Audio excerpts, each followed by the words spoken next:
Alors, nous allons démarrer. Donc, pour ceux qui nous ont rejoints entre-temps, je vous souhaite la bienvenue.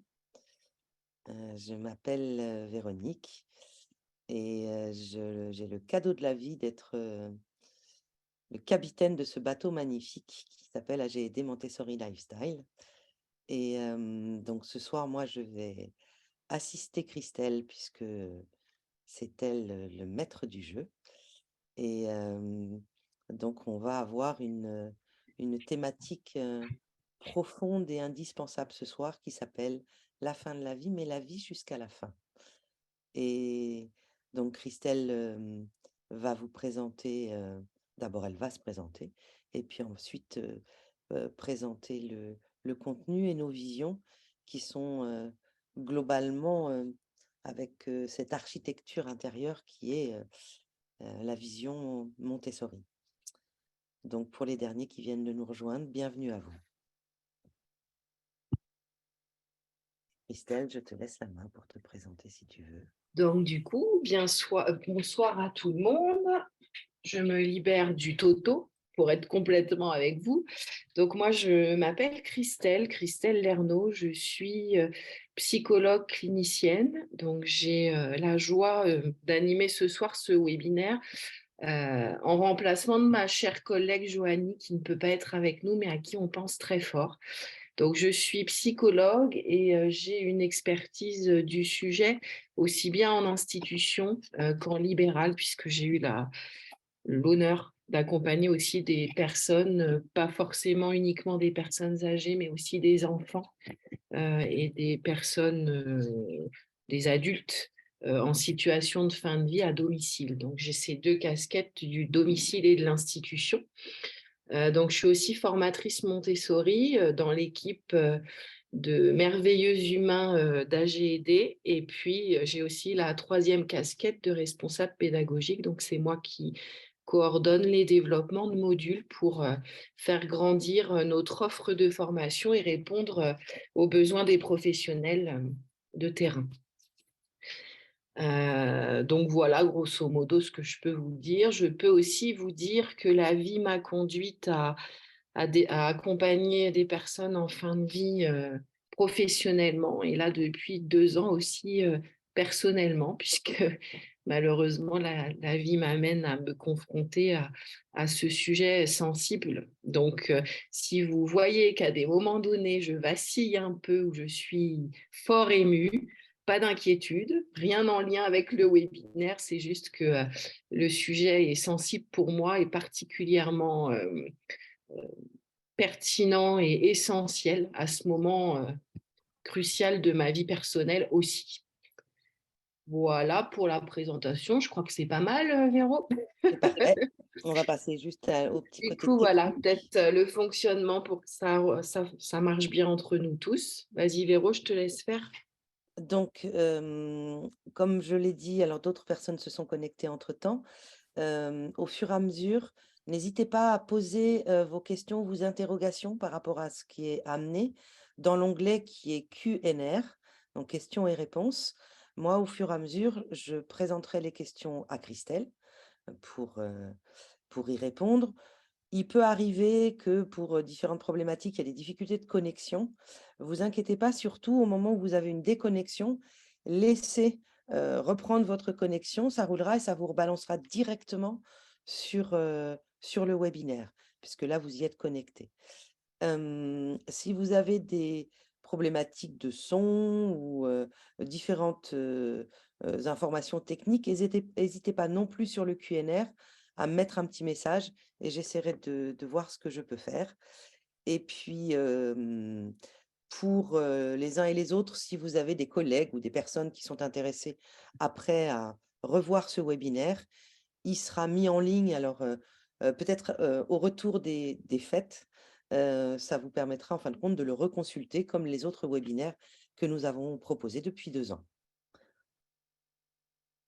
Et pour moi, c'est tout bon. Allez, donc l'aventure démarre.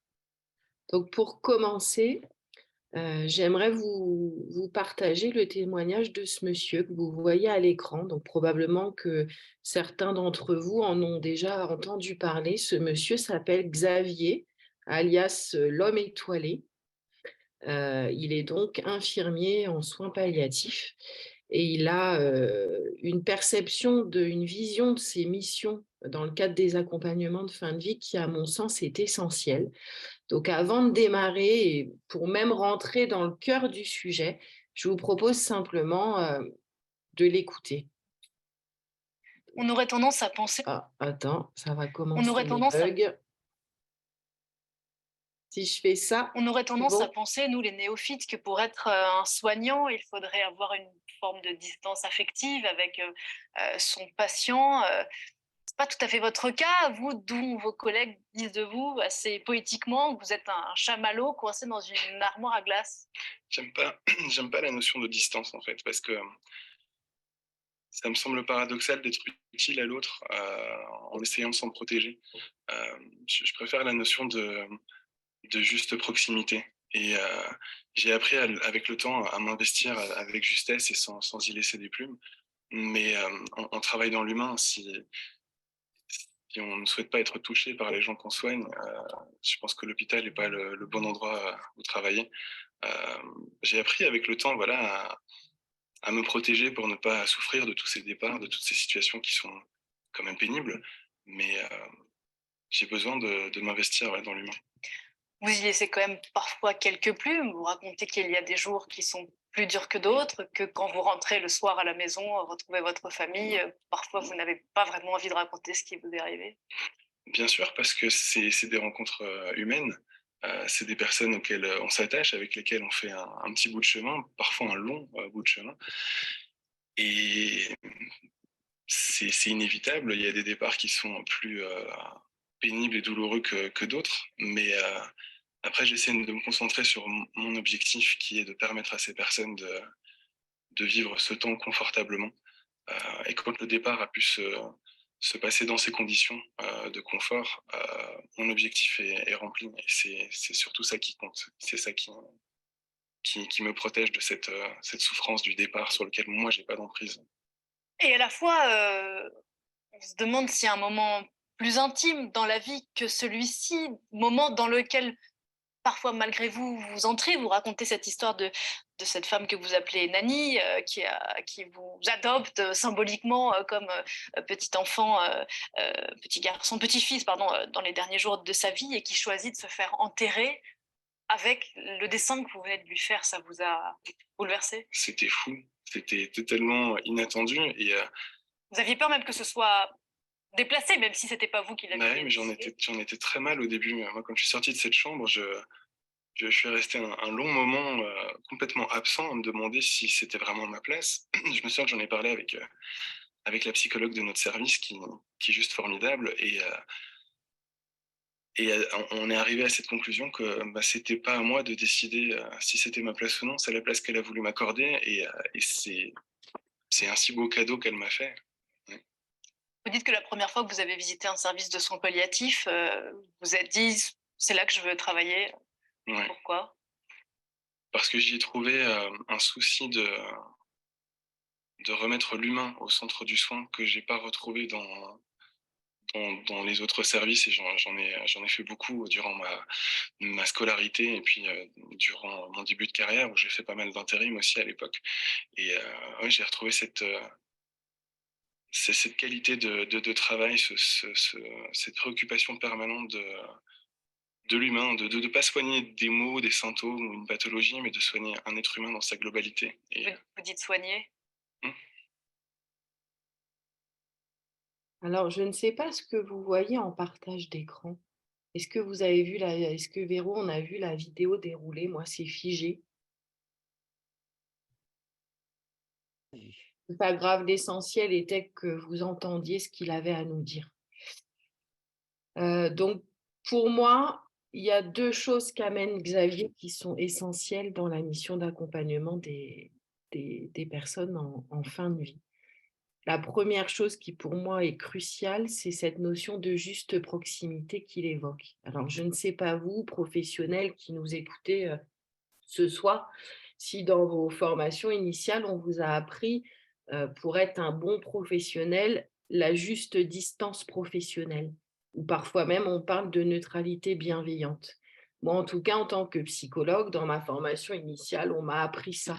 À l'université, il m'a été inculqué que finalement, pour être une bonne professionnelle, une bonne psychologue, il fallait forcément avoir une juste distance nécessaire avec les personnes qu'on accompagne. Or, ma pratique auprès des personnes en fin de vie m'a appris à voir les choses autrement. En fait, il a plus s'agi de mettre de la distance avec la personne, et Xavier le nomme bien dans sa présentation, mais plutôt être utile à l'autre en arrêtant d'essayer de s'en protéger, c'est-à-dire partager ce moment ultime de la vie dans une bulle d'intimité qui finalement, a priori, n'est presque plus professionnelle. Donc ça a été pour moi un chamboulement dans ma vision de mon métier et dans ma pratique, et ça m'a aussi appris que finalement, je ne pouvais faciliter la vie jusqu'à la fin que si je trouvais cette juste proximité professionnelle. Et le curseur est vraiment très sensible à placer, puisqu'il ne s'agit pas de familiarité, il s'agit juste d'une connexion entre humains. Dans les accompagnements de fin de vie, il y a des choses de l'ordre de l'intime qui se jouent entre la personne qui accompagne et la personne qui s'apprête à partir, qui sont presque indescriptibles. C'est de l'ordre du ressenti et de l'expérience. Il y a une sorte de connexion qui s'opère entre deux âmes qui partagent probablement à cet instant fort de la vie des valeurs humaines essentielles. Et les valeurs humaines qui se jouent dans ce contexte d'accompagnement de fin de vie, c'est celle-ci. Finalement, la personne qui s'apprête à partir, alors on ne sait pas quand va être la fin de vie, ça peut être une fin de vie imminente, des fois ça peut être une fin de vie annoncée. Pour certains, vous savez que quand on travaille parfois avec des médecins, ils nous disent, Madame Gertrude, d'ici 15 jours, 3 semaines, risque de partir. Et en fait, la vérité, la vraie, c'est que personne ne sait. On ne sait pas. On ne sait pas quand va arriver l'échéance. On ne sait pas si la fin de vie va être très imminente ou pas. J'ai vu parfois des personnes qui ont tenu sur plusieurs mois avant de décider par elles-mêmes de partir. C'est très compliqué, mais il y a au moins une certitude. C'est que dans les accompagnements de fin de vie que moi, j'ai eu la chance de suivre, j'ai dû faire preuve de beaucoup d'humilité pour m'adapter à la personne et la respecter dans ces 4 dimensions humaines essentielles qui sont la confiance, tisser un lien de confiance essentiel avec la personne accompagnée dans cette bulle d'intimité jusqu'au bout de la vie. Et ce lien de confiance passe forcément par une juste proximité et non pas une juste distance professionnelle. Il a fallu aussi travailler à interagir avec cette personne d'égal à égal et partir du principe que finalement, même si je suis psychologue et que j'ai une formation de base, personne ne sait mieux que la personne elle-même ce dont elle a besoin à cette étape cruciale de son existence. Il a fallu aussi travailler à respecter très fort la dignité de la personne accompagnée, alors pas juste la dignité physique. Pour moi, le respect de la dignité de la personne, c'est avant tout le respect de ses volontés, c'est lui donner du choix et respecter ce qu'elle souhaite ou ce qu'elle ne souhaite pas jusqu'au bout de la vie. Et donc forcément, tout ceci englobe la notion de respect qui est au centre de cette démarche centrée sur la personne jusqu'au bout de la vie. Alors là, c'est la partie un peu théorique, j'oserais dire, mais finalement, le rôle de l'accompagnant jusqu'au bout de la vie, pour moi, serait juste de faciliter la vie jusqu'à la fin. D'où l'intitulé de ce webinaire. Alors, je suis désolée si vous vous attendiez à ce qu'on parle de soins palliatifs et techniques. C'est fichu, c'est pas le lieu. On va traiter ici de la vie jusqu'à la fin et finalement de cette démarche centrée sur la personne jusqu'au bout de la vie. Une démarche profondément humaine. Xavier, ensuite, nous amène quelque chose d'hyper important. Il parle finalement de son rôle, sa mission, aider les personnes à vivre le plus confortablement possible. En général, la notion de confort, elle est bien acquise, enfin, par la plupart des professionnels. Donc, il y a toujours un focus très, très précis qui est fait sur l'accompagnement de la douleur en fin de vie. Donc ça, on va y revenir. Le confort, c'est souvent considérer la douleur. Mais finalement, dans la notion de confort, il n'y a pas que ça. Il y a aussi l'environnement physique, l'environnement social, les besoins psychologiques et même spirituels de la personne qui vont faire que finalement, on va réussir à l'accompagner dans une bulle de confort. Et c'est donc tout ça qu'on va détailler par la suite.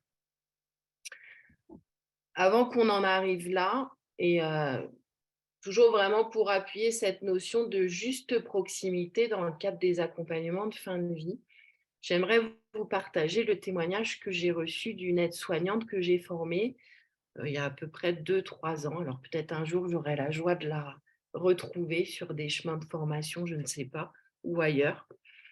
Et donc ce jour-là, je délivrais une formation dans une maison de retraite du côté de Valenciennes, dans le nord de la France.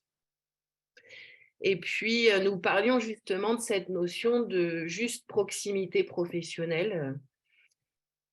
Et là, la soignante, donc aide-soignante, des années d'expérience terrain derrière elle, et qui partage au groupe une de ses expériences d'accompagnement de fin de vie dans cette maison. Et elle explique, donc, je procédais à la toilette de ce monsieur que j'accompagnais depuis déjà plusieurs semaines, qui était très fatigué, qui communiquait très peu. Et puis, sans qu'elle s'y attende, pendant le soin, la toilette au lit, donc vous imaginez ce monsieur alité, extrêmement fatigué. Pendant la toilette, donc ce monsieur, donc elle raconte que ce monsieur lui tire la blouse, approche son visage de lui attrape le visage entre les mains et plaque le visage contre sa poitrine. Donc la soignante, très interpellée, se demande un peu ce qui lui arrive, puisqu'elle se retrouve corps à corps avec ce monsieur, allongé sur lui, qui est alité et dénudé puisqu'elle est en train de faire la toilette. Et là, elle se dit, et c'est ce qu'elle raconte au groupe pendant la formation, est-ce que là, je suis à ma juste place? Et qu'est-ce qui se passerait si la famille rentre dans la chambre à ce moment-là? Ou si une collègue professionnelle arrive et me voit carrément allongée sur ce monsieur? Qu'est-ce que pourraient dire les gens? Et elle partage tout ça pendant la formation au groupe. Tout ça pour dire au groupe aussi toute la difficulté de trouver la juste place, sa juste place de professionnel dans le cadre de l'accompagnement d'une personne en fin de vie. Au final, et après échange avec l'équipe pendant la formation, donc cette professionnelle a clôturé en disant « Je crois que j'ai adopté la juste posture ». Donc, je lui ai demandé de développer.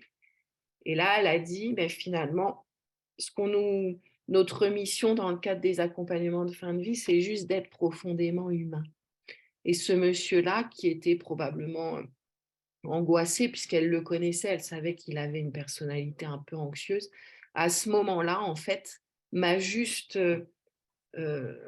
montré combien il me faisait confiance, puisqu'il m'a ramené à lui, il a eu probablement besoin de moi pour se rassurer, et j'ai juste fait le job. En fait, je me suis adaptée à ce dont il avait besoin à l'instant T. Et si même je n'étais pas à distance ou dans une relation d'accompagnement classique, alors j'ai répondu à ses besoins et c'est là l'essentiel. Et j'ai trouvé ce témoignage de cette soignante tellement intéressant à vous partager ce soir parce qu'il y a peut-être des situations professionnelles que vous rencontrez dans votre pratique où vous vous sentez un peu à côté de ce que vous avez appris ou pas exactement aligné avec ce qui est socialement normal. Et je crois juste que dans le cadre des accompagnements de fin de vie, c'est une réalité, puisque l'objectif, c'est juste la connexion entre humains. Tu me dis, Véro, s'il y a des questions. Il y a Marine qui met, alors j'aimerais bien peut-être préciser, pour moi, la juste place, c'est celle qu'on nous donne. Mmh. Alors, à savoir, est-ce que c'est ce que la personne vous donne? Et Marine rajoute derrière, dans le cadre de mon travail, je touche, je masse. C'est ce qu'il me semble plus important, la considération, les regarder tels qu'ils sont. Et c'est ce que nomme aussi Xavier dans l'extrait. Xavier, il dit finalement, cette dame, c'est elle qui m'a dit quelle place je devais prendre à ses côtés. C'est aussi la raison pour laquelle, en propos introductif, je nommais l'importance de l'humilité. Finalement, on ne sait pas. On n'est pas là pour imposer un rythme, un soin. Toute la difficulté dans le cadre de ces accompagnements, c'est juste de lâcher prise et de se laisser guider par l'autre pour accepter qu'il nous positionne à la place qu'il a choisie. Et Xavier va plus loin là-dedans, il dit finalement, accepter de suivre le rythme de la personne, de s'adapter à ses besoins, ça fait partie du job. Mais comment faire pour ne pas en souffrir? Donc, ne pas essayer de se protéger de la personne qu'on soigne jusqu'au bout de la vie et en même temps, trouver le juste équilibre pour ne pas soi-même en souffrir. Donc, je continue. S'il n'y a pas d'autres remarques de vous, excusez-moi. Qui met un petit message en disant « Je crois qu'à un moment, il faut arrêter de vouloir tout rationaliser et seulement être parce qu'il faut être à ce moment-là. » C'est très juste. Être. C'est exactement ça. Voilà, c'est exactement ça. Merci pour la remarque. Là, j'ai souhaité aussi vous partager ce soir donc une image et une citation. Cette citation est la suivante. Donc, accompagner quelqu'un, ce n'est pas le précéder, lui indiquer la route, lui imposer un itinéraire, ni même connaître la direction qu'il va prendre. C'est marcher à ses côtés en le laissant libre de choisir son chemin et le rythme de son pas. Patrick Verspieren, qui a dit ça, est un jésuite, chercheur, écrivain et enseignant en éthique biomédicale. Donc en fait, c'est un monsieur qui a beaucoup travaillé ces questions-là de l'accompagnement de fin de vie et comment trouver à se positionner à côté de la personne, sans la précéder, sans lui imposer, mais juste en s'adaptant avec beaucoup d'humilité. Et j'ai trouvé cette citation tellement intéressante à vous partager parce que finalement, elle met en avant toute l'importance de cette démarche centrée sur la personne jusqu'au bout de la vie pour faciliter la vie. Le but aussi, du coup, trouver cette juste proximité professionnelle et puis offrir du choix autant que possible et le respecter jusqu'au bout de la vie pour faciliter la vie. Voilà, je pense que l'accompagnant doit jouer un peu sur ces deux niveaux qui sont très complexes à appréhender, puisqu'en plus, il va les appréhender au cas par cas en fonction des spécificités de chaque individu accompagné. Donc, cette possibilité d'offrir, donner du choix, elle n'est pas toujours évidente. Donc, vous savez probablement, comme moi, que parfois les personnes accompagnées en fin de vie sont très fatiguées, fatigables. Parfois, elles ne peuvent plus s'exprimer oralement. Donc, c'est une communication non verbale ou par le regard. Il y a des choses qui sont mobilisées, qui sont très sensorielles et presque irrationnelles, j'oserais dire. Et donc, pour ce faire, il faut que le facilitateur de vie, comme je l'appelle, ait dans sa boîte à outils des petits moyens qui vont lui permettre, quel que soit l'état de fatigue ou le moment de la journée auquel il accompagne la personne, des petits moyens qui vont permettre à la personne d'exprimer ce qu'elle souhaite ou ce qu'elle ne souhaite pas pour qu'il puisse être guidé dans l'accompagnement proposé. Et parmi ces petits moyens, donc, j'ai voulu juste vous montrer quelques exemples. Donc là, vous voyez à l'image, ça s'appelle un matériel de catégorisation. Donc là, en fait, la personne qui a du mal à parler, à s'exprimer, va pouvoir pointer soit des choses que vous lui présentez par écrit et les positionner en 2 catégories, je souhaite ou je ne souhaite pas. Donc, on peut travailler, là, c'est sur un webinaire, le propos est très global, mais l'idée, par exemple, dans les modules de formation autour de la vie jusqu'à la fin, c'est de partir de l'adaptation de l'environnement et des outils pour aller chercher ce qui fait sens pour la personne et pour adapter l'accompagnement de la vie jusqu'à la fin. Donc là, par exemple, pour une personne qui peut encore lire et qui est capable de balayer du regard des petites étiquettes. On va positionner l'étiquette face au regard. Donc là, vous voyez, vous avez plusieurs exemples d'items. Est-ce que je veux la lumière allumée, la porte ouverte, oui ou non? Et donc, en fonction des réactions, on va donc positionner les choix de la personne, ce qui fait sens pour elle pour adapter l'accompagnement. Ce genre de petits outils peuvent être déclinés comme ceci aussi. Donc, si par exemple la personne ne peut plus se lever, est trop fatiguée, ben forcément, on ne va pas proposer une douche, on va peut-être plutôt être sur une toilette succincte au lit. Mais là, il y a encore moyen de pousser encore le recueil de données pour adapter l'accompagnement. Alors, comment on va faire on va proposer le soin technique de la toilette au lit. Est-ce que ça va être en musique? Est-ce que ça va être avec une ambiance olfactive particulière? Et en fait, tous ces petits outils-là vont permettre d'aller rechercher ce qui fait sens pour la personne. Plus Christelle, simplement, ouais, vas-y, vas-y. continue. Il y a Valérie simplement qui met un petit message en disant: «Parfois ne souffre-t-on pas dans l'après-coup d'avoir raté la demande de la personne?» En même temps, j'oserais dire, on donne toujours le meilleur de nous-mêmes et on fait toujours de notre mieux. Et parfois, on n'a pas toujours tous les outils à l'instant T pour répondre pile au moment donné aux besoins de la personne.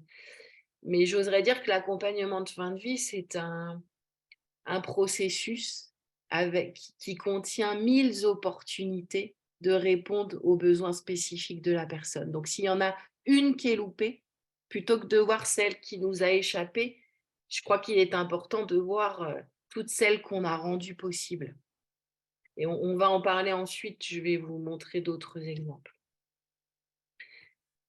Plus simplement, un autre outil que je vous montre à l'écran, c'est juste 2 cartons. Donc, c'est d'accord, pas d'accord. Vous voulez vous lever aujourd'hui, Madame Bernadette? D'accord, pas d'accord. Pour toutes ces personnes qui ne peuvent plus s'exprimer spontanément et facilement. Voilà, ce genre de petits outils peuvent être bien pratiques. Il est aussi question, dans le cadre des accompagnements de fin de vie, et vous savez combien c'est complexe à faciliter, du recueil des directives anticipées. Alors, on dispose bien d'un formulaire classique de l'HAS pour aller recueillir ce que souhaite la personne. Sauf que probablement, vous avez observé dans votre pratique clinique de terrain que ce n'est pas si simple. Il faut trouver le bon moment. Il faut aller chercher les bonnes informations. Et bon, c'est parfois très compliqué. Ici, ce que je vous montre encore à titre d'exemple, c'est juste un moyen très simple d'aller inviter la personne à exprimer ce qu'elle souhaite et ce qu'elle ne souhaite pas dans le cadre de sa fin de vie, en lui donnant accès aux informations minimales efficaces.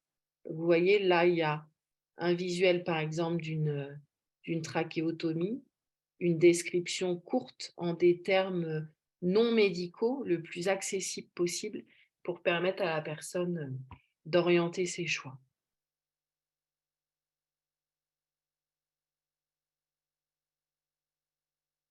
Et ici, plus simplement, les petits plaisirs.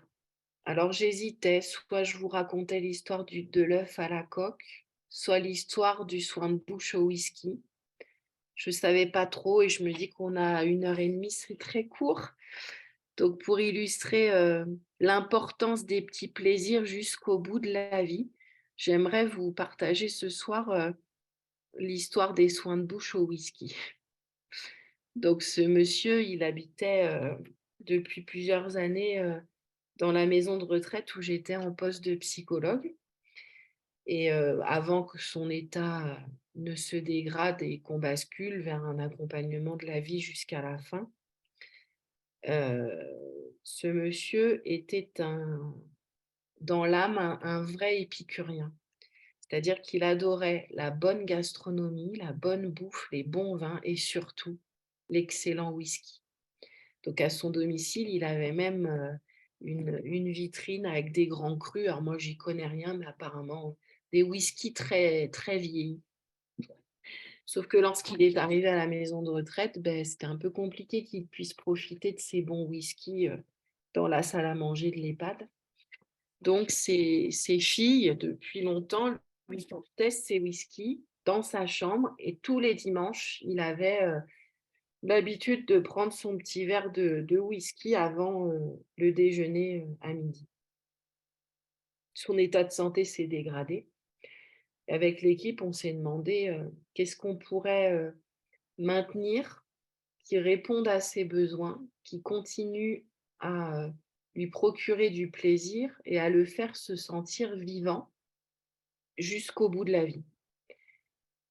Et dans la discussion, en fait, a émergé l'idée des soins de bouche au whisky. Donc, c'est peut-être pour certains qui sont avec nous ce soir, ça vous semble évident, mais à l'époque, je vous garantis que la réflexion de l'équipe, elle n'a pas été spontanée du tout. Il a fallu réfléchir, puisque normalement, classiquement, les soins de bouche, c'est la compresse, et puis voilà. Parfois, on fait des soins de bouche avec de l'eau pétillante ou du coca, mais il n'avait jamais été question de whisky. Et donc là, l'infirmière a dit bah, pourquoi pas des soins de bouche au whisky. Le but étant vraiment de permettre à ce monsieur de se sentir vivant, même s'il était très fatigué et dans les derniers temps de sa vie. Donc du coup, soin de bouche au whisky, j'assiste un jour à ce soin-là et je vois l'infirmière procéder et je vois les yeux de ce monsieur qui était quasi clos s'ouvrir un peu plus grand et son regard s'éclairer. Et à ce moment-là, je me dis, alors c'est ça, accompagner la vie jusqu'à la fin. C'est pas juste des soins techniques, c'est pas que des soins palliatifs, c'est pas juste focuser sur la douleur physique, pallier la douleur physique, mais c'est bien avoir une connaissance suffisamment fine de la personne pour pouvoir lui amener ce qui fait sens pour lui. Mais même des petites choses qui sont finalement de grandes choses et essentielles à son existence. Je ne sais pas si on a des petites questions non, ou des remarques. Fondamental de travailler sur ces madeleines qui vont aller sensoriellement, en fin de compte, permettre à une personne de connecter, de contacter avec son propre plaisir, qui soit par les différents sens, mais trop souvent, et tu l'as très justement précisé, être sur la douleur physique, alors c'est fondamental, Mm. mais être que sur la douleur physique, c'est tellement enlever de part d'humanité à un être humain. C'est pas aboutir. Et par rapport à ce que tu as présenté depuis le départ, donc je ne sais pas si ça résonne pour certains et certaines d'entre vous, mais globalement, avec toute la connaissance que professionnellement vous pouvez avoir et toute l'information et toute l'expérience, ce cheminement, en fin de compte, de ce passage, bah, personne n'en a l'expérience. En tout cas, personne n'en est revenu. Donc, de pouvoir être à côté de la personne et de la suivre, et pas vouloir la précéder ou pas vouloir anticiper, c'est vraiment pour moi ce mot de respect et de dignité que tu as amené au démarrage, de dire voilà, on accompagne quelqu'un sur un chemin, mais nous, on ne connaît pas le chemin. Et on ne connaît pas l'expérience et on ne connaît pas ce que ça fait. Donc, avoir cette humilité et justement cette connaissance pour aller chercher la personne et pour lui permettre ses plaisirs et d'utiliser le mot plaisir. C'est pour moi quelque chose de fondamental et surtout actuellement. Profondément, merci. Et du coup, Véro, tu me fais penser à une petite fille que j'ai accompagnée, 5 ans, donc un cancer rare de l'œil. Donc j'étais psychologue en libéral à l'époque et j'intervenais à domicile dans le cadre des accompagnements de fin de vie. Donc cette petite fille, elle était à domicile. Et elle a été pour moi une leçon de vie extraordinaire et une rencontre qui m'a marquée, je crois, pour toujours. Donc cette petite fille, un jour, elle a, donc je la visite, et donc elle avait une petite trousse avec des ventouses. Donc je ne crois pas t'avoir déjà raconté ça, Véro. Donc elle sort sa petite trousse avec ses ventouses. Et là, elle me regarde et elle sourit, elle me dit: «Tu veux que je te montre mon œil magique?» Alors moi, je ne savais même pas de quoi elle me parlait puisque je ne suis pas médecin. Je savais grosso modo son tableau clinique. Moi, j'étais plutôt axée sur le soutien psychologique de la famille et de la petite fille. Les parents à côté étaient effondrés, écroulés. Elle était condamnée, cette petite fille. Et donc, elle s'était vue retirer son œil et elle portait une prothèse oculaire. Donc, elle prend sa petite ventouse, elle ventouse l'œil, elle sort l'œil de l'orbite. Elle me dit: «Tu vois, Christelle, ça, c'est mon petit œil magique.» Et donc là, je reste complètement stupéfaite. Et là, elle m'explique ce qu'est la pulsion de vie. Donc moi, je l'avais appris théoriquement dans mes études, mais je ne l'ai jamais ressenti. Moi, je n'ai jamais eu, je touche du bois, une maladie grave et incurable. Là, il était question de ça. Cette petite fille, le cancer s'était généralisé, donc elle avait bien son œil magique, mais bon. Et donc là, elle m'explique qu'elle est tout à fait sereine, que son œil et tout ce qui lui faisait mal, les médecins lui ont enlevé, que là, elle a son petit œil magique et qu'avec son petit œil magique, elle se sent forte de profiter de la vie jusqu'au bout. Et au moment où elle me dit ça, donc imaginez bien la scène avec l'œil et la ventouse et la petite fille de 5 ans, il y a ses parents à côté qui sont littéralement effondrés. Et il y a moi, professionnelle censée savoir, qui n'est pas toute puissante du tout, qui perd pied et qui est gagnée par l'émotion.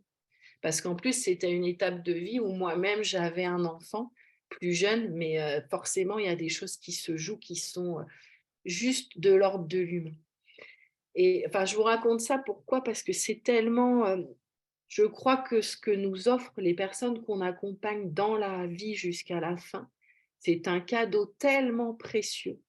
C'est une leçon de vie tellement puissante qu'il faut en prendre vraiment soin avec délicatesse, ne rien vouloir précipiter, juste aborder les choses avec humanité, humilité et s'adapter au rythme de la personne et à ses besoins dans une démarche profondément centrée sur elle.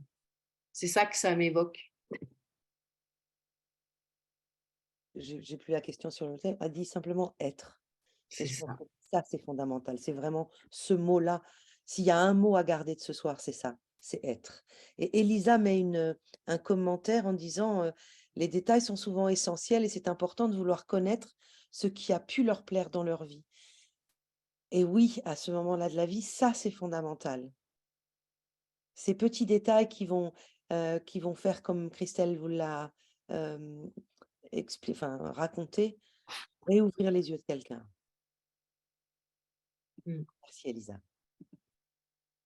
Alors du coup, Elisa, elle me donne envie de rebondir sur une autre histoire.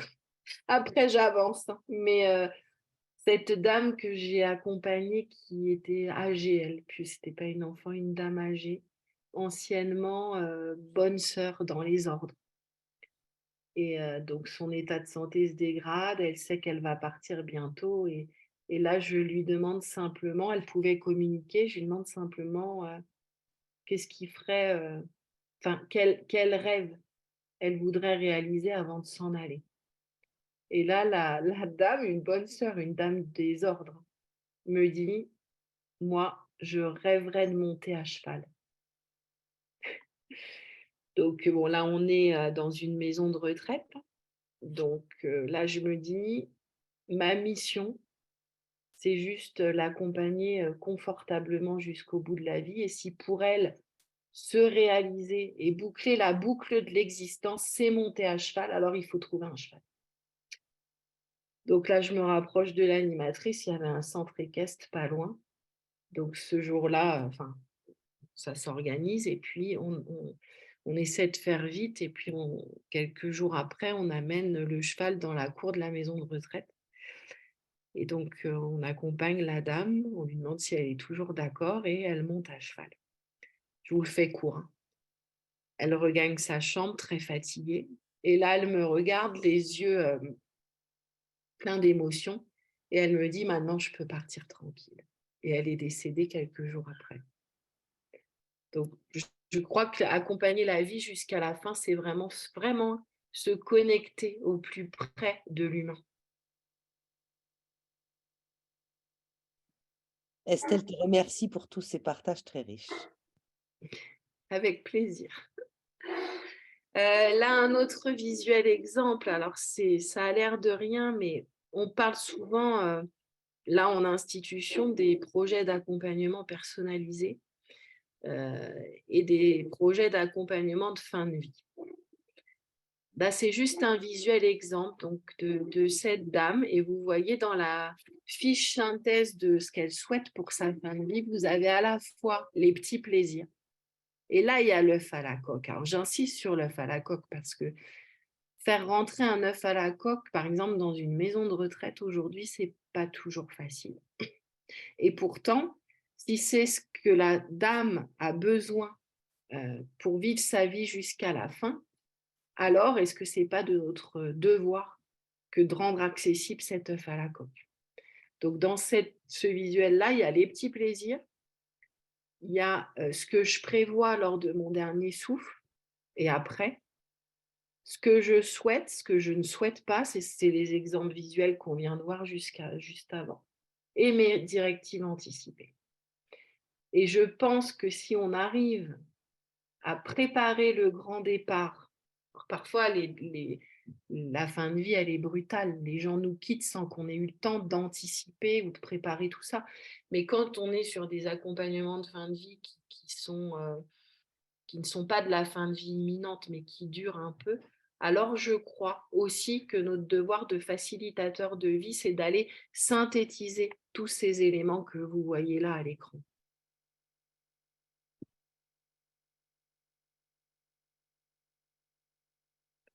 Donc finalement, voilà, l'accompagnement de fin de vie, déjà pose la question de qu'est-ce que la fin de vie? Est-ce que c'est demain? Est-ce que c'est le moment où j'ai 80 ans et je rentre en EHPAD? Est-ce que c'est la fin de vie parce que je suis atteinte d'une maladie grave et incurable et que j'ai 5 ans? En fait, la fin de vie, elle peut être à tout instant. Et je crois qu'il est important vraiment de vivre chaque instant de la vie jusqu'à la fin, quel que soit le moment de la fin. Et en plus, accompagner la fin de vie, je pense que c'est une démarche, donc, comme on l'a dit, hein, profondément centrée sur la personne et une démarche globale. Et j'ai souhaité reprendre cette définition de l'Agence nationale d'accréditation et d'évaluation de la santé. Alors, elle date un peu, elle est de 2004, mais je trouve qu'elle est tellement essentielle qu'il fallait qu'on en parle ce soir.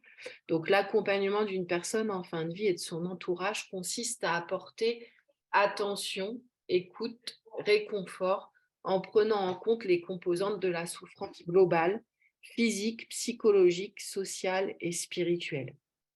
Pour moi, dans cette définition, il y a 2 choses essentielles, au moins. Accompagner la personne en fin de vie et son entourage. Et son entourage. Ce qui se joue à ce moment-là, c'est rarement un accompagnement individualisé. Souvent, il y a la personne qui est accompagné, qui est en fin de vie, et puis il y a tout ce qui gravite autour. Et du coup, ça nécessite une très grande agilité du professionnel qui accompagne. Et l'autre dimension qui pour moi est essentielle, c'est l'accompagnement global. Considérer la souffrance et les besoins dans leur globalité selon 4 sphères, la sphère physique, psychologique, sociale et spirituelle. Et donc, j'ai voulu vraiment vous amener ça parce que c'est aussi ce concept de douleur totale, un concept essentiel que certainement vous connaissez, qui a été nommé par Cicely Saunders et qui met vraiment en avant l'importance de considérer chacune des 4 sphères pour être complet et global dans l'accompagnement qu'on va proposer. Donc, comme on a vu souvent, la sphère physique, elle est bien gérée. On dispose d'outils pratiques, d'échelles, d'auto-évaluation, d'hétéro-évaluation. Voilà, tout ça, je vais passer parce que ce sont souvent des outils que vous maîtrisez. Donc là, on évalue la douleur et en fonction, on ajuste les antalgiques, le but étant le confort physique. C'est essentiel, mais ça n'est pas l'objectif ultime, c'est un quart du travail en fait. Donc, il y a les fameuses échelles que l'on connaît. Ensuite, il y a à considérer la sphère psychologique. Donc, dans la sphère psychologique, souvent, ou pas, interviennent des psychologues. Donc, les psychologues en institution ou à domicile, selon où est la personne qui est en fin de vie. Mais moi, je vois aussi qu'il y a beaucoup de situations où il n'y a pas d'accompagnement psychologique proposé dans le cadre de l'accompagnement de fin de vie. Alors parfois, il y a des personnes isolées au domicile, donc pour qui on a mis en place l'HAS, toutes les structures mobiles de soins palliatifs, et puis très peu, voire pas, de temps d'échange avec un psychologue, et une famille parfois présente à côté qui n'a pas les outils. Donc, pour accompagner la sphère psychologique, il y a au moins 2 choses à travailler avec la famille, l'entourage ou en tant que professionnel ou en tant que professionnel. C'est d'une part l'écoute active et d'autre part l'empathie. L'écoute active est une pratique qui n'est pas naturelle. C'est vraiment une attitude à laquelle on doit apprendre à s'entraîner. On doit apprendre aux familles à s'y entraîner, on doit apprendre encore aux professionnels à s'y entraîner. Je donne un exemple, la personne va très mal, elle est consciente que dans quelques temps, elle va probablement partir, et elle nomme à sa fille qui est à son chevet, j'ai peur. Et elle lui nomme sa peur tout en tremblant, en pleurant, et la fille qui répond, ben, n'aie pas peur maman, tout ira bien. Ça, c'est juste pas de l'écoute active. La fille, elle fait comme elle peut avec les outils qu'elle a, mais pour autant, elle ne parvient pas à accueillir les peurs ou les angoisses de sa mère. Donc ça, c'est tout un travail aussi qu'il y a à faire pour que la personne se sente vraiment entendue, comprise et qu'elle ressente ses émotions accueillies jusqu'au bout de la vie. Pas interprétées, pas investiguées, elle ne veut pas que l'interlocuteur soit en recherche de solutions pour elle. Elle veut juste un accueil de ce qu'elle a à dire à ce moment crucial de sa vie. Et puis l'autre chose, c'est la notion d'empathie. L'empathie, ce n'est pas la sympathie. Alors bon, des professionnels sont assez familiers avec la notion d'empathie, mais l'empathie, ce n'est pas me mettre à la place de la personne, puisque de toute façon, moi, je n'ai jamais vécu ça. Donc, c'est très, très compliqué. Mais l'empathie, c'est juste voilà, observer, s'adapter, accueillir les émotions et les accompagner. Donc, bon, là, je ne peux pas tout détailler, mais grosso modo, il existe 6 attitudes, les attitudes de porteur, qu'on va qu'on va naturellement implémenter dans notre manière de communiquer avec la personne qu'on accompagne jusqu'au bout de la vie. Donc, il y a 5 attitudes qui sont à écarter, que vous voyez en bleu ciel là sur l'écran. C'est l'interprétation, le support conseil, l'enquête, l'évaluation et l'orientation solution. Et puis, il y a une attitude, l'empathie compréhensive, qui est l'écoute active, qui est l'attitude adaptée grâce à laquelle la personne va se sentir entendue et accueillie dans ses émotions. Celle-ci, elle est très, très difficile à maîtriser. Donc, je ne peux pas détailler, mais on propose chez AGED des modules de formation spécifiques sur le sujet. Donc, sphère physique, psychologique, et après, il nous en reste 2 pour être complet. Donc, il va falloir aussi appréhender dans l'accompagnement global la sphère sociale. La sphère sociale, c'est tout ce qu'on va mettre en œuvre autour de la personne pour favoriser le rapprochement des vivants. Donc, le rapprochement avec ses proches, le rapprochement, la connexion aux professionnels qui entourent la personne. Et donc, tout ce qu'on va favoriser dans l'environnement physique et l'environnement humain pour permettre ce rapprochement, pour faciliter un partage qualitatif et ultime jusqu'au bout de la vie. Donc, je ne peux pas non plus là tout détailler, on n'a pas trop le temps, mais l'idée ici, c'est que on va penser l'ambiance de l'accompagnement de fin de vie. C'est-à-dire que l'ambiance physique, dans un premier temps, c'est tout ce qui va se jouer autour de la personne, en termes de sensations olfactives, l'écoute musicale, la lumière tamisée, une chambre démédicalisée au plus possible. Vous voyez, par exemple, je parlais l'autre jour d'une astuce que j'ai apprise aussi sur le terrain. Donc, ça va peut-être vous sembler dingue, mais je vous la partage parce qu'on est là ce soir pour partager des outils, des petites choses pratiques qu'on peut mettre en œuvre. Je ne savais pas qu'avec une bassine et du charbon de bois qu'on met sous un lit, on capte les mauvaises odeurs qui peuvent être en lien avec des escarres, par exemple. Si on se met à la place d'une personne qui souffre d'escarres, qui est alitée, qui est en fin de vie, et qui ressent cette ambiance olfactive désagréable, alors il est urgent de faire quelque chose pour capter les odeurs, pour la mettre dans une ambiance olfactive positive. Alors souvent, on met des huiles essentielles, sauf que les huiles essentielles camouflent, voire majorent l'odeur. C'est tout bête. Moi, j'ai appris l'existence du charbon de bois et je sais que ça capte les odeurs aussi. Et je sais combien travailler l'ambiance d'une chambre dans le cadre des accompagnements de fin de vie est essentiel. Donc, il y a l'environnement physique qu'on doit travailler et puis l'environnement humain. Et là, ça rejoint la posture d'accompagnement dont on parlait avant. Pour favoriser le rapprochement entre les humains et vous montrer un peu ce que ça donne. Je souhaite vous partager une vidéo, mais je crois que je vais encore bugger. Ouais. Sur le... Je ne sais pas comment je peux partager la vidéo qui déroule. Est-ce que Véro, tu aurais une astuce? Peut-être que j'enlève le partage d'écran. Oui, et puis de la rebalancer dans ces cas-là. Enlève la... Vas-y, essaye. On va expérimenter.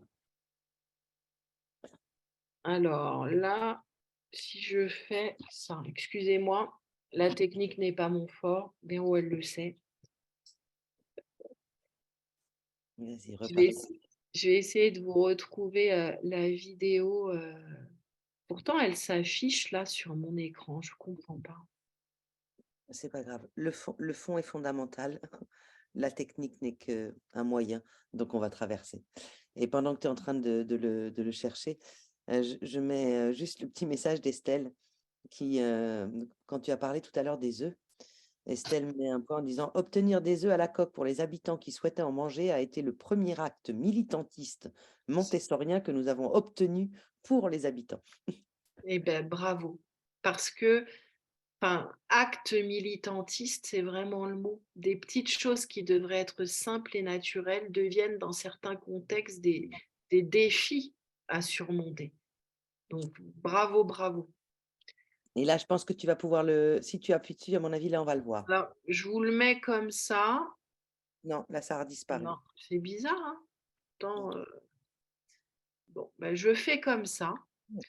Donc normalement, il faut que je me cale à 2 minutes 16. Donc je vais juste vous partager le témoignage d'un fils qui accompagne sa maman dans un service de soins palliatifs. Je vous laisse le découvrir, si ça veut bien marcher, et on en parle ensuite. Non, je trouve pas. Si, mais je trouve pas le tour. Madame Le son est pas bon. Ah, si, c'est bon. 80 ans, est atteinte d'une Hein? maladie incurable. Ça marche pas? Si, c'est bon. Si. Elle est arrivée dans cette unité de soins palliatifs à l'initiative de l'équipe médicale qui la suivait à l'hôpital de Thionville. Essayez de l'attraper. Pour son fils José, l'annonce du diagnostic et de son issue fut aussi inattendue que brutale.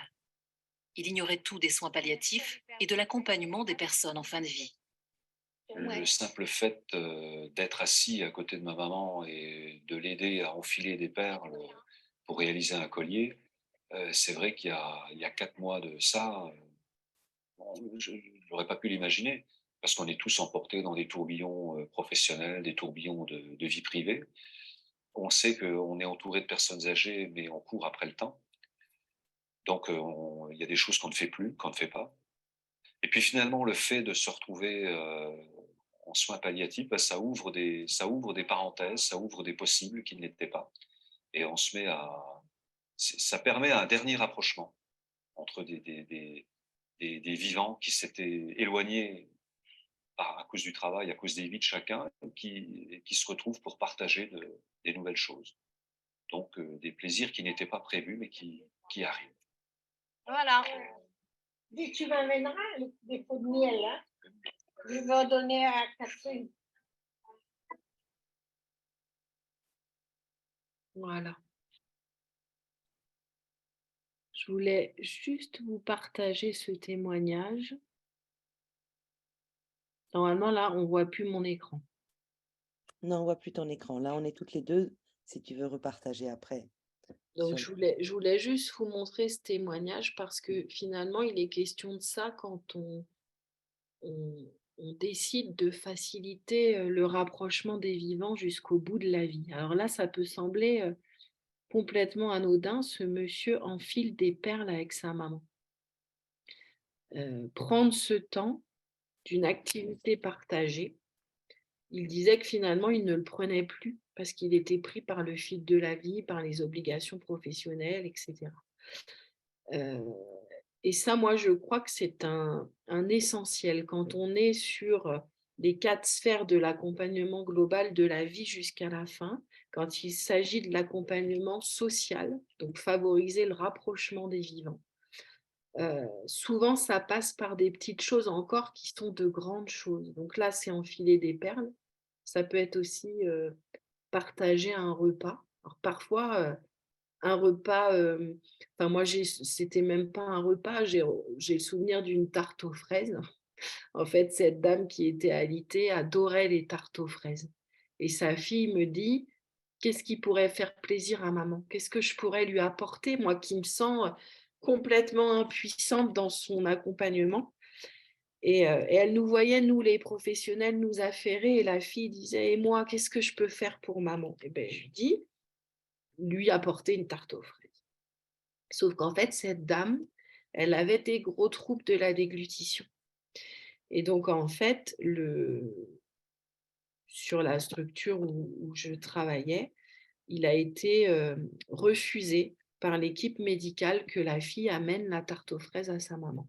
Donc, un peu comme pour l'œuf à la coque, il a fallu contourner les règles institutionnelles qui parfois complexifient le rapprochement entre humains. Et donc, cette fille, je lui ai dit à ce moment-là, à défaut de pouvoir offrir à votre maman une tarte aux fraises, est-ce que vous ne pourriez pas lui proposer de la confiture de fraises? Donc, la fille avait préparé la confiture de fraises qu'elle avait rapportée donc au chevet de sa maman. Donc, j'étais avec elle dans la chambre et en fait, elle lui a juste mis la confiture sur les lèvres. Et donc, on voyait la maman bouger les lèvres et bouger la langue pour happer la confiture de fraises. Et la fille était complètement en larmes et la maman complètement réactive, alors que la plupart du temps, elle était réactive. Et là, elle discutait sa confiture de fraises sans dire mot.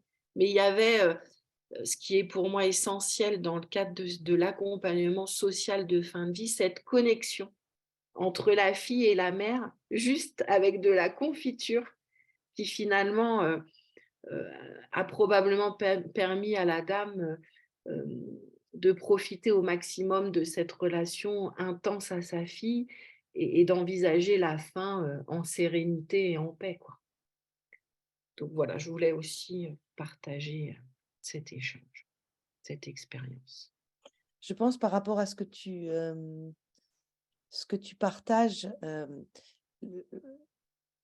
derrière vos écrans, vous êtes tous des professionnels. Et je pense que permettre à des familles, en fin de compte, aussi de traverser cette épreuve à côté des personnes et, entre guillemets, se sentir utile et recevoir un sourire. Alors, Elisa, en plus, met un petit message qui est très, très juste, qui dit « Ce monsieur semble avoir retrouvé sa vie à travers celle de sa mère ». Et je crois qu'à un moment, on est tous, ce que dit ce monsieur, qu'on soit du milieu médico-social ou sanitaire ou d'autres, on a tous des vies qui courent. Et donc, on passe tous des moments à côté de nos proches par manque de temps. Et de pouvoir avoir ce temps juste à ce moment-là de la vie, repermettre un certain nombre d'échanges, c'est vraiment, pour moi, un des axes fondamentaux. Donc, merci Elisa pour ce commentaire. Et Valérie a mis un petit message derrière en disant « Joli lapsus » qui dit « Elle discutait sa confiture de fraises ». Ouais, je pense qu'elle devait discuter avec, juste à toucher sur ses lèvres. Pardon. Et puis du coup, alors j'en viens à la 4e sphère, qui est la sphère spirituelle, qui permet vraiment d'imbriquer un tout pour être vraiment dans une démarche centrée sur la personne et globale jusqu'au bout de la vie. Alors souvent, la spiritualité, elle est assimilée à la religion. Donc, je sais que on travaille dans le cadre des accompagnements de fin de vie à essayer d'observer si la personne a la foi, en quelle religion elle croit, pour adapter les rites et rituels autour de la fin de vie en fonction des croyances religieuses de la personne. Sauf que dans la spiritualité, il n'y a pas que la religion. Il y a des gens qui ne croient en aucun Dieu, mais qui ont une foi profonde pour, je dis n'importe quoi, hein, mais pour le Nutella, le truc qui n'a rien à voir. Il y a des choses qui font sens, qui portent des âmes qui ne sont pas religieuses. Donc, travailler à accompagner cette sphère-là, c'est encore quelque chose de complexe. Là, moi, j'ai souhaité ce soir vous partager une autre histoire d'un monsieur que j'ai rencontré aussi qui, un peu comme la petite fille de 5 ans, a profondément marqué mon histoire professionnelle et la personne que je suis. Donc, ce monsieur, c'est Jean-Marie. Donc, Jean-Marie, il vivait à la maison de retraite où il était arrivé à l'époque en couple avec son épouse. Donc, il était en chambre double avec sa femme. Donc, entre-temps, l'histoire a fait que sa femme est décédée. Lui est resté seul à vivre à la maison de retraite. Ce monsieur donc n'avait pas d'enfant. L'entourage proche n'était que sa nièce qui le visitait régulièrement. Et ce monsieur était catholique pratiquant, extrêmement pratiquant. il avait une foi en Dieu qui occupait presque tout son esprit, toute sa vie à la maison de retraite. Bon, l'état de santé de ce monsieur s'est dégradé, on a dû basculer sur un accompagnement de fin de vie et là, on reçoit l'unité mobile de soins palliatifs qui nous visite et à ce moment-là, je rencontre un grand monsieur, un médecin, qui est accompagné d'une infirmière de son service. Et là, moi, je suis avec une aide-soignante et une infirmière de mon équipe. Et donc, il nous dit, racontez-moi qui est Jean-Marie. Donc, on le connaissait très bien puisque cet habitant, il était à la maison de retraite depuis plus de 10 ans. On connaissait ses habitudes de vie, ses goûts, on savait qu'il était très croyant, etc. Donc, on raconte à l'équipe mobile qui est Monsieur Jean-Marie, qui est Jean-Marie. Et puis ensuite, le médecin me dit, Christelle, est-ce qu'on peut aller le voir? Donc, il était dans sa chambre alité, donc je dis, bien sûr, allons-y. Et la problématique, c'était que ce monsieur gémissait tout le temps. Donc, en fait, il était recroquevillé, il gémissait jour et nuit. Donc, on avait tout fait. On avait fait les échelles d'évaluation de la douleur. On avait mis en place tout ce qu'il fallait. Et puis, il continuait à gémir et parfois même, il criait au secours. Et donc, on ne comprenait pas. Donc là, on arrive dans la chambre, on rentre tous les deux, on s'adresse à Jean-Marie comme d'habitude, enfin il est alité. Bonjour Jean-Marie, c'est Christelle, c'est docteur B, etc. Et puis là, je vois le médecin qui observe l'environnement de la chambre. Il balaye du regard tout autour du monsieur. Et puis là, il me fait signe que c'est bon. Alors moi, je trouve la visite très courte, très rapide. Donc on dit au revoir à Jean-Marie, on quitte la pièce, je ferme la porte, on est dans le couloir et là, le médecin me dit, Christelle, vous n'avez pas vu? Alors j'ai dit, mais j'ai pas vu quoi? Il me dit, vous m'avez décrit un monsieur d'un tempérament anxieux, d'autant plus depuis le décès de sa femme, un monsieur catholique, pratiquant, très croyant, qui se réfugiait, qui dans toutes les étapes de sa vie a toujours eu besoin de se réfugier dans la foi. Et là, alors je dis oui, oui, tout à fait. Et il me dit, mais est-ce qu'il y a dans sa chambre quelque chose d'accessible qui lui permet de se raccrocher à sa foi? Alors j'ai dit, bah, il y a sa Bible qui est dans le tiroir de sa table de chevet. Il me dit, ouais, super accessible pour un monsieur qui est extrêmement fatigué, qui ne peut plus bouger. Ok. Il me dit, donc je lui dis, il y a une croix, un crucifix au-dessus de sa tête. Il me dit, ouais, super, Christelle, monsieur, il est alité, il a le crucifix là, donc c'est vachement pratique. Il me dit, mais il a quoi à manipuler, à tenir pour se rassurer? Il n'a pas un chapelet, il n'a rien. Et là, j'ai une prise de conscience et je me dis, punaise, je suis passée à côté de l'essentiel. Ce monsieur, il a un besoin spirituel et religieux en particulier, et il n'a rien d'accessible pour s'y raccrocher, qui serait pourtant susceptible d'apaiser ses angoisses, probablement des angoisses liées à la conscience de la fin de vie bientôt. Et donc là, je repars avec docteur B et on retrouve l'équipe. Et là, je sais que dans l'équipe, il y a un collègue, il est stagiaire de direction, issu d'une famille espagnole ultra pratiquante, et je sais qu'il a toujours sur lui le chapelet de sa grand-mère. Donc, je vais vite le voir et je lui dis, Ludo, j'ai besoin que tu m'aides. Et il me dit quoi? J'ai dit, t'as le chapelet de ta grand-mère? Il me dit, oui, pourquoi? J'ai dit, est-ce que tu veux bien monter avec moi dans la chambre de Jean-Marie? On va faire une expérience. Bon, manque de peau, Ludo, il avait très peur de la mort, hein. Il était stagiaire de direction, il avait jamais, il n'était pas du tout à l'aise dans ces contextes. Bon, j'obtiens quand même qu'il arrive à monter avec moi dans la chambre de Jean-Marie. On rentre, on salue Jean-Marie.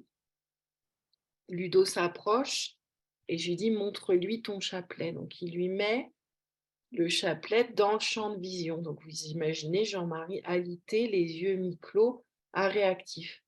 Donc là, il ne réagit pas. Donc Ludo lui met le chapelet entre les mains. Et là, on voit les yeux du monsieur qui s'entr'ouvrent. Et le monsieur hoche la tête et tend la tête comme ça. Alors, c'était très difficile pour lui parce qu'il était extrêmement fatigué.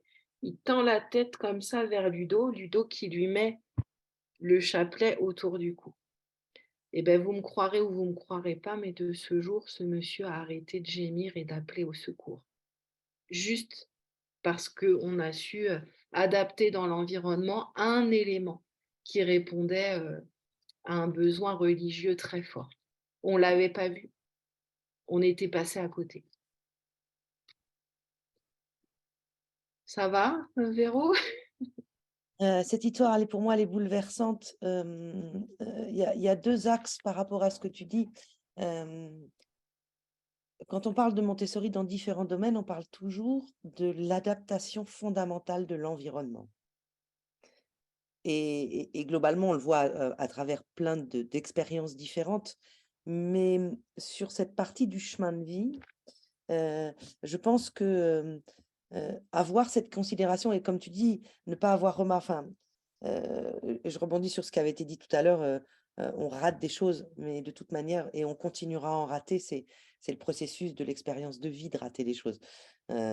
Cette dame qui s'appelle Marie Montessori disait: «J'accueille volontiers mes erreurs», et je pense que ça, c'est vraiment un axe, c'est pas simplement un mot, c'est fondamental d'avoir cette orientation. Mais en fin de compte, de se dire: «Bah ouais, c'est bon, il y a un crucifix», mais entre guillemets, de pas observer l'environnement en se mettant à la place de la personne, de qu'est-ce qui est accessible ou pas, et vous accueillez les uns et les autres, ou vous accompagnez les uns et les autres, des personnes qui sont de confessions alors religieuses totalement différentes, mais avec des choses, des rituels qui sont, fondamentaux, et je me rends compte, quand on parle avec les professionnels, que on ne connaît pas toujours les rituels des différentes religions. Et puis je vais aller au-delà. Alors pour ceux qui sont les plus jeunes, vous allez avoir en plus, des personnes, Christelle disait tout à l'heure, le spirituel, ça peut passer par le Nutella, mais je dis, ça peut passer par tellement de domaines, et surtout des gens en ce moment qui n'ont plus de religion établie, des 4 grandes, mais qui vont, entre guillemets, passer par une autre spiritualité, parce qu'on est dans des courants aussi de développement personnel, où des gens s'approchent, alors sans être bouddhistes, mais s'approchent de réflexions autour de ces visions et bien d'autres encore. Et je pense qu'en équipe professionnelle, se poser des questions sur quels sont les différents rituels, quels sont, en fin de compte, dans cette sphère spirituelle, quels sont les, les supports qui vont permettre aux personnes de traverser ces moments-là en conscience et en douceur. Je pense qu'il y a vraiment un questionnement dans cette sphère-là à aller creuser, et en plus qui est pour moi une sphère d'apprentissage. Mm. Je vois que le temps file, alors je ne sais pas si je vous raconte une autre histoire, si j'ai le temps, pas le temps, s'il y a des questions, des remarques. Alors là, actuellement, il n'y a pas de questions, donc il reste, oui, à peu près une grosse dizaine de minutes, donc je ne sais pas, voir par rapport à ce qui te reste à présenter. Si vous avez des questions, surtout n'hésitez pas à nous les poser maintenant, pour que, ben voilà, Christelle après puisse avoir un éclairage. Ou juste des remarques, des réflexions pour que j'ai un retour. C'est très frustrant pour moi de ne pas vous voir et de ne pas percevoir ce que vous pensez de mon monologue. Je déteste les monologues. Alors il est terriblement enrichissant. J'ai envie de dire, toutes les histoires que tu as partagées, sont des histoires d'équipe ou des histoires en 1-1. Moi, ce que j'aimerais amener, alors sans que tu détailles l'histoire parce que, mais c'est quelque chose qui m'a toujours profondément bouleversée, de me rendre compte que dans les établissements, pour, certains, la mort est traitée différemment, où on a peur que ça choque les gens ou que les gens soient tristes, et donc il y a des corps qui partent à différents moments. Est-ce que ce que tu me sens partir, c'est quelque chose dont tu vas parler ou tu ne parles pas? Si, je peux. Je l'ai mis dans le truc, dans le Alors, pour moi, webinaire. cet axe est fondamental parce qu'on a aussi beaucoup de professionnels d'EHPAD, de MS et de maisons de repos. Et l'idée, c'est Montessori, c'est le mot communauté. C'est un de nos axes fondamentaux de créer la communauté. Et pour moi, je vois tellement de gens qui sont, en fin de compte, pas dans une communauté parce que même ce temps-là, on ne leur permet pas de le partager. Et toi, ce que tu as amené dans ton établissement, pour moi, est une référence. Ben, c'était justement l'histoire de Chantal. Peut-être je peux optimiser le temps qui nous reste pour Ouais. vous raconter l'histoire de Chantal. Donc Chantal, elle était habitante d'un établissement où j'ai travaillé. Et puis comme chaque jour où j'étais en poste, parce que j'étais à temps partiel, vous savez que les psychologues ont souvent des temps partiels sur les établissements. Donc j'étais en poste, quand j'étais en poste, je mettais un point d'honneur à passer en salle à manger pour saluer la majorité des habitants de la maison. Ce jour-là, j'arrive dans la salle à manger principale où Chantal avait sa table, donc c'est sa table personnelle. Elle ne souhaitait pas avoir de compagnon de tablée. Donc elle avait sa table à elle, au fond de la salle à manger, parce qu'elle appréciait beaucoup d'avoir une vue sur toute la salle à manger, justement pour noter les dysfonctionnements. Donc les salades de pommes de terre trop froides, les quantités pas assez importantes, etc. Donc elle avait un petit carnet qu'elle avait à table tous les midis où elle notait tout ce qui n'allait pas, puisqu'elle était représentante des habitants au CVS. Donc elle mettait un point d'honneur à tenir ce rôle-là correctement. Ce jour-là, je passe, donc elle me connaissait bien, Chantal, et elle m'attrape le bras assez violemment. Donc je passe, elle m'attrape le bras, elle me dit « Christelle, assieds-toi ». Et donc elle me demande de m'asseoir face à elle dans la chaise vide. Et donc je m'assois. Et là, elle me dit « Ils sont où les gens là ?» Et elle me pointe 2 places vides dans la salle à manger. Et c'était la place de personnes qui venaient de décéder, les places de 2 personnes qui étaient décédées. Donc je lui dis, mais Chantal, ces 2 personnes sont décédées. Et là, elle me dit une phrase qui m'a encore profondément marquée et qui a fort impacté ma pratique professionnelle ensuite. Elle me dit, de toute façon, ici, on arrive comme on part, dans l'indifférence la plus totale. Et bim, toi, tu es psychologue, tu as un bac plus 6, 7. Tu es censé connaître la psychologie.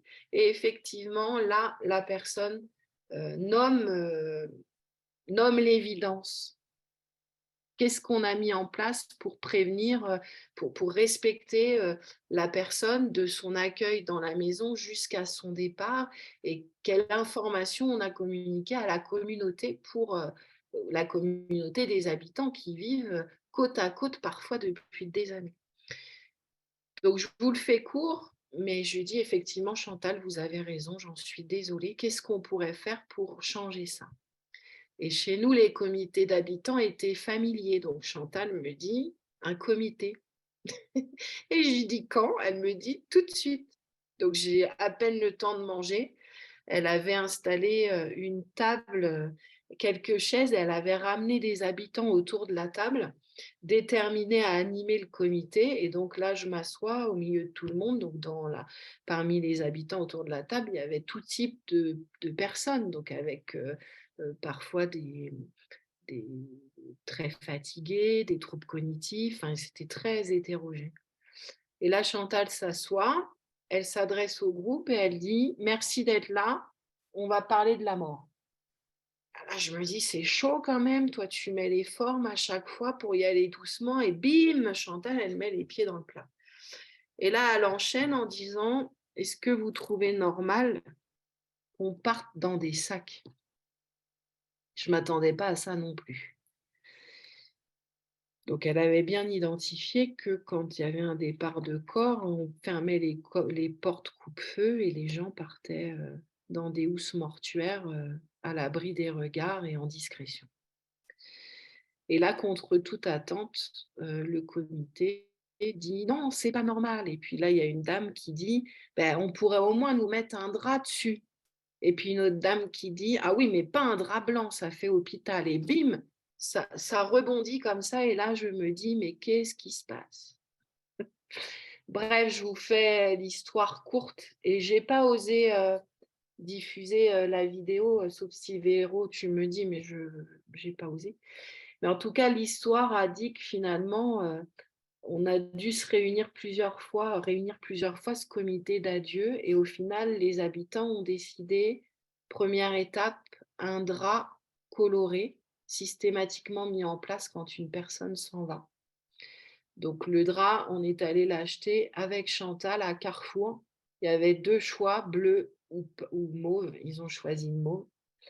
Comité suivant, on est arrivé avec le drap. Ils ont dit: «Ah, ça va pas, c'est trop triste, il faut mettre quelque chose dessus». Il y a une dame qui brodait qui a dit: «Moi, je veux bien écrire, broder, au revoir, non, adieu».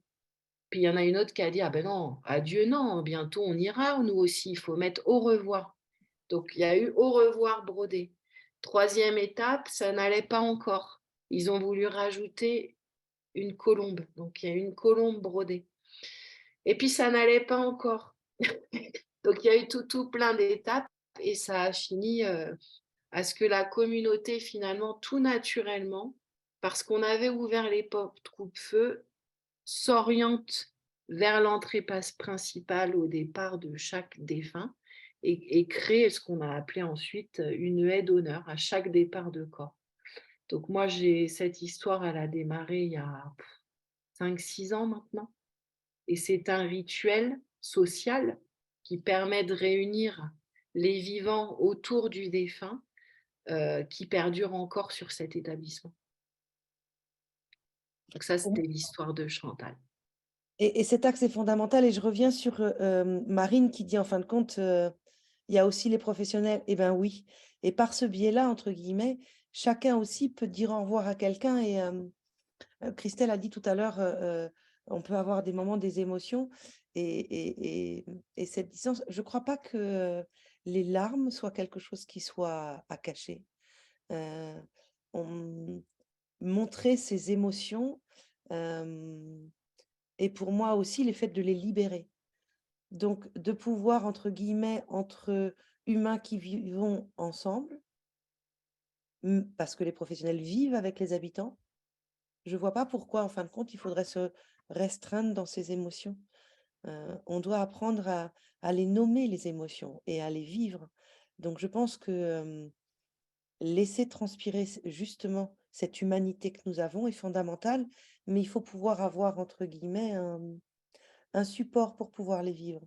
Cette aide d'honneur et plein d'autres, si tu as envie, parce que oui, il est 19h et donc Ouais, il y en a plein les d'autres. uns mais J'avais montrer des pensé. photos de ce qu'on a sur les comités d'adieu et Mmh. de pouvoir, en fin de compte, honorer, célébrer, cette partie de la vie avec une dimension qui est pour moi très forte, par rapport aux personnes qui vivent. Alors là, je parle plus des gens qui vivent en structure, mais imaginez-vous si je pars, si je découvre en fin de compte, comme Chantal, que les gens qui étaient à cette table hier ne sont plus à cette table maintenant. Ils sont partis sans les honorer, mais ça veut dire que demain, c'est moi qui ne serai pas honorée. Mmh. Et donc, en fin de compte, la peur va être encore différente, non pas de partir, parce que je crois beaucoup de personnes âgées, en tout cas, ont cette sagesse et conscience que bah, le départ, il s'approche. Par contre, je pense que la peur de disparaître aux yeux des autres et de ne plus exister dans aucun cercle, je pense que c'est ça qui est beaucoup plus douloureux pour un humain. C'est de s'évaporer dans quelque chose où, ok, il est parti, on ne sait même pas où, on ne sait pas comment, donc ça veut dire que demain, ça sera moi. Et je pense que cette peur-là, on peut y répondre.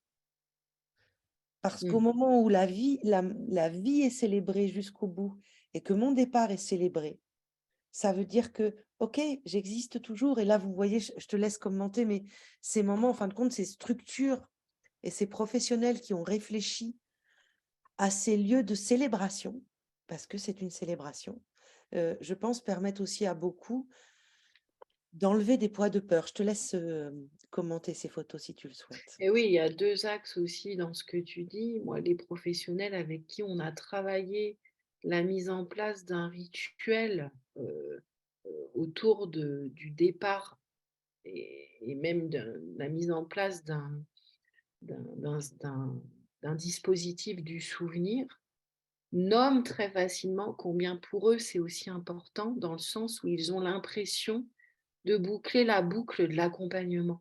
C'est-à-dire, c'est comme si on avait bien fait le travail jusqu'au bout, parce qu'on a finalement honoré la personne jusqu'au bout de la vie et même au-delà. Donc ça c'est les professionnels avec qui j'ai travaillé qui l'ont nommé. Et aussi parce qu'on a pu justement lâcher les émotions autour de la disparition de la personne, et parce que là encore, on a pu se connecter à la communauté au travers de rites ou de dispositifs du souvenir, la communauté d'humains. En fait, on n'est pas qu'aide-soignant ou psy ou médecin, on est profondément humain et c'est ce qui donne le sens à nos métiers. Donc ici, jardin du souvenir. Donc Oh, là, il y a sur les... Bah, tu veux commenter, Véro? Je sens que tu as envie. Ah, je l'ai aimée cette photo parce qu'elle a tellement. Ça a été, je crois que ça a été la première. Et il y a quelqu'un qui dit aussi on a créé un comité d'adieu dans notre structure, parce que quand on a été formé, et c'est ça. Dans cette structure, ça a été ça. Et pour beaucoup, en fin de compte, aller aux célébrations, enterrements ou autres des, des, des, des habitants de cette communauté, c'est compliqué parce que des moments, il y a des gens qui viennent de loin, donc les corps repartent. Et en même temps, ils ont envie de célébrer. Donc, dans cette structure, les habitants ont décidé d'un jardin du souvenir. Donc, ce que vous voyez autour, le galandage autour, les fleurs, les pierres, tout a été choisi par les habitants. Ils ont décidé qu'il n'était pas nécessaire de mettre la date de naissance, mais par contre, la date de départ, c'était important, le nom. Et juste, ce qui était important aussi pour eux, c'est d'avoir un banc pas loin pour pouvoir s'asseoir. Parce qu'en fin de compte, c'est un lieu de commémoration. Et cette pierre qui représente un habitant disparu, en fin de compte, pour les uns et les autres, à chaque fois, moi aussi, je pourrais avoir cette pierre et je serai là. La seule chose, c'est qu'il faut leur demander ce qu'ils veulent. Et pas leur... je vous dis ça parce qu'on a une de nos collègues formatrices qui, une fois, la première fois, quand elle a vu ça, elle a fait « Ah, ça, c'est génial, je voudrais le proposer dans mon établissement. » Et quand elle est ramenée avec cette idée, il y a les habitants de sa maison, enfin de la maison où elle travaille, ils ont dit non, c'est nul ça, nous on ne voudrait pas faire ça. Donc allez les chercher vraiment sur ce qu'ils veulent, et ce que Christelle a expliqué avec cette haie, en fin de compte, tu as guidé le processus de décision de qu'est-ce qui était important pour eux et de leur donner la parole, mais pas de décider à leur place ou pas d'essayer d'orienter un choix. Et pour moi, ça, c'est vraiment, je reviens aux 4 valeurs qui étaient au départ, respect, dignité. Pour moi, ça, c'est respecter quelqu'un. Dans cette dimension-là, d'aller vers ce qu'eux souhaitent. Ici, un autre exemple, alors là, une grosse pensée pour Joanie qui n'a pas pu être là encore. Là, c'est l'établissement où travaille notre collègue Joanie. Donc là, les rubans matérialisent les personnes qui sont parties. Voilà, un dispositif aussi qui a été pensé à partir d'un comité d'habitants. Il y a Elisa qui pose une question, mais j'aimerais bien que vous la précisiez, Elisa. Doit-on toujours être transparent vis-à-vis du groupe? Est-ce que vous voudriez dire, est-ce qu'on doit toujours annoncer le décès de quelqu'un au sein de l'établissement? Je te laisse continuer, puis je vais attendre la réponse. Attends, j'attends la réponse aussi. Je vois qu'il est 19h06. Il est 6. Alors, pour l'instant, je vois quelques personnes qui nous ont quittés, mais beaucoup qui sont là. Et il y a une personne qui m'a dit, surtout, même si on déborde, c'est pas grave. Ah, ça va. Parce que c'est super intéressant. Moi, c'est pour vous, surtout. Donc, pour les personnes qui doivent nous quitter, surtout, qu'on ne vous bloque pas et vous pourrez de toute manière assister en replay. Mais c'est vrai que couper comme ça un peu abruptement, et surtout sur un sujet si dense, pour moi, c'est... Voilà. Pour les personnes qui veulent rester, on est encore là. Oui, Elisa dit quant au décès. Alors, C'est une question tellement intéressante et qu'on pourrait préciser. Enfin, bref, je vais essayer de faire court. Si nous sommes dans une démarche centrée sur la personne et profondément respectueuse de qui elle est, alors je crois que la transparence est de mise. La vérité, dire les choses telles qu'elles sont avec une honnêteté sincère, je crois que c'est ce qui fait qu'on peut tisser, enfin construire un lien de confiance mutuelle et encore plus dans le cadre des accompagnements de fin de vie. Donc moi, je dirais oui, Elisa. Alors je sais qu'amener la réalité parfois est difficile autour de la mort, mais en même temps, si la vision est que finalement, la mort est une étape de la vie et que finalement, la mort est somme toute le couronnement de la vie d'une personne. C'est juste le moment, enfin, l'opportunité, l'occasion de l'honorer en tant qu'individu à part entière. Et si ce dispositif-là, il est dans la continuité d'une démarche centrée, respectueuse et transparente, alors on est tellement aligné et tellement humain. Je crois qu'on n'a pas choisi ces métiers par hasard. Je crois que toutes les personnes qui sont sur ce webinaire ce soir doivent comprendre et partager le sens des valeurs humaines très fortes qu'on porte. Et je crois que l'humilité et la transparence sont des fondamentaux, même si c'est difficile. C'est des sujets complexes, mais en même temps, je suis totalement d'accord sur cette authenticité et sincérité.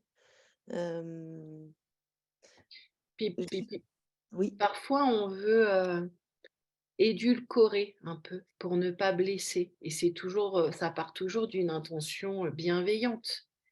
Sauf que il nous rattrape. Enfin, je vous dis ça pourquoi? Parce que quand Chantal, avec ces mots qui sont très abrupts, dit mais finalement, ils sont où les gens là?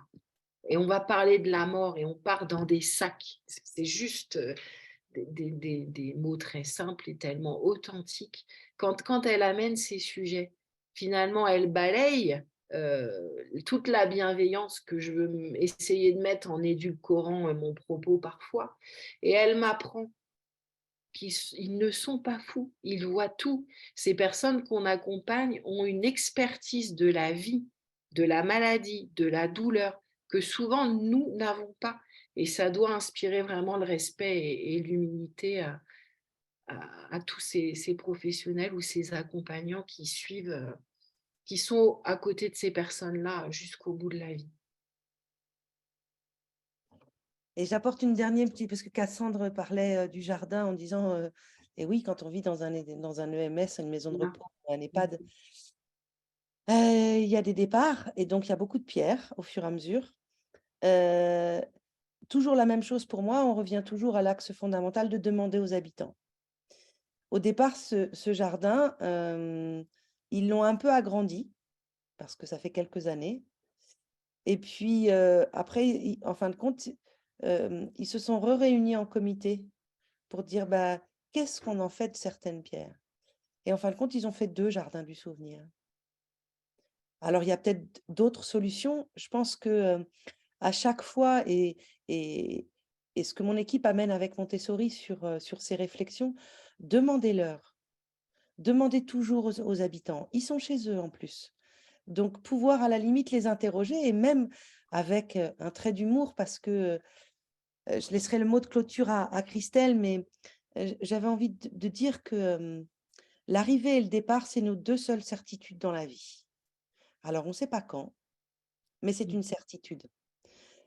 Et donc, des moments et en plus, c'est un départ, en tout cas, alors suivant nos visions et notre spiritualité, mais pour beaucoup, c'est une étape. Il y a d'autres chemins et il y a d'autres parties de la vie qui sont pas que la vie terrestre. Et, et donc, de mettre aussi un peu d'humour, je pense que c'est aussi possible, et c'est des gens qui ont beaucoup d'humour, et surtout quand vous abordez ces sujets-là. Alors, on peut dire à quelqu'un qu'on n'est pas à l'aise, et on peut, les uns comme les autres, ne pas toujours être à l'aise avec ce sujet. Je pense que ce qu'il faut, c'est avoir cette authenticité de pouvoir le dire.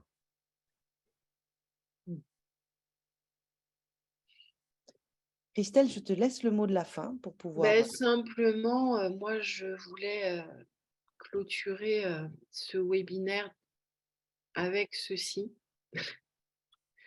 Alors que la mort est si proche, que la tristesse et la souffrance dominent, il peut y avoir de la vie, de la joie, des mouvements d'âme d'une profondeur et d'une intensité parfois encore jamais vécue. Donc une citation de Marie de Henzel qui rejoint ma conviction que accompagner la vie jusqu'à la fin est un cadeau très précieux que nous font les personnes qui nous permettent d'occuper cette place. Voilà, donc moi je voulais finir non pas sur une note d'humour, mais sur une note profondément positive. Voilà. Et déjà, Christelle, je te remercie beaucoup de ces partages, de cette humilité et authenticité que tu as. C'était, je pense, et je me fais l'écho des messages que je vois sur les commentaires. Donc, profondément merci. Pour Hélène qui me demande, est-ce qu'il y aura le replay, vous l'aurez, mais alors je pense à la rentrée. Là, mon équipe va être en vacances, mais sur notre chaîne YouTube où tous les webinaires sont partagés, celui-ci y sera aussi. Je vous remercie beaucoup les uns et les autres des questions, des commentaires et des messages que vous nous avez envoyés. On le partage toujours avec notre cœur et avec qui on est, avec toutes nos imperfections. Mais en tout cas, moi, j'ai eu un moment riche de partage, j'ai aimé. Et il y a eu une personne qui a dit, et je voudrais juste le lire parce que j'ai trouvé ça très joli, c'est Perrine, qui dit: «J'entends et partage la frustration que vous évoquez sur le fait de ne pas se voir. Et en même temps, je voulais toutes les deux vous remercier pour ces échanges pleins d'humanité et d'humilité. J'apprécie particulièrement ces témoignages issus de vos expériences et merci.» Je pense que Perrine a synthétisé voilà, tout ce que j'ai retrouvé.